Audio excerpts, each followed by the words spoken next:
এই ইমেজসমূহ দেখিছেনে বাৰু? এইবোৰ ইনষ্টাগ্ৰাম, এফবি, হোৱাটছএপত এতিয়া ট্ৰেণ্ডিং হৈ আছে। এই ইমেজসমূহ আপোনালোকে সম্পূৰ্ণ ফ্ৰীকৈ বনাব পাৰিব। যদি একেবাৰে ফ্ৰীকৈ এইদৰে ফটো বনাব বিচাৰিছে তেন্তে এই ভিডিঅ'টো একেবাৰে শেষলৈকে চাব। ভিডিঅ'টো ভাল লাগিলে এটা লাইক, কমেণ্ট আৰু ফ'ল' কৰিবলৈ নাপাহৰিব। এতিয়া বলকচোন কেনেকৈ আমি বনাওঁ তাৰ বিষয়ে চাওঁগৈ। প্ৰথমে আমি যাব লাগিব প্লে ষ্ট'ৰলৈ। প্লে ষ্ট'ৰত গৈ গ্ৰ'ক এপ্লিকেশ্যনটো ডাউনলোড কৰি ল'ব লাগিব।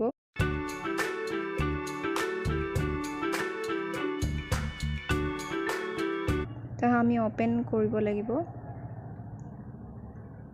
স্কিপ বুলি যিটো ওপৰত আছে সেইটো স্কিপটো মাৰি দিলে আমি এনেকৈ এখন নতুন ইণ্টাৰফেচ পাম। নতুন ইণ্টাৰফেচখনত যিটো আস্ক এনিথিং আছে তাত ওপৰত লিখাৰ দৰে লিখি দিছোঁ আৰু প্লাছ চিনটোত গৈ ফটোখন চিলেক্ট কৰি ল'ব লাগিব।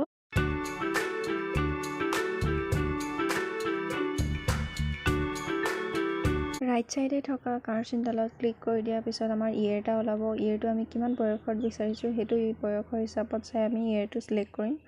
ইয়েৰটো চিলেক্ট কৰাৰ পিছত আমাৰ ফটোখন লাহে লাহে জেনেৰেট হ'বলৈ ধৰিব।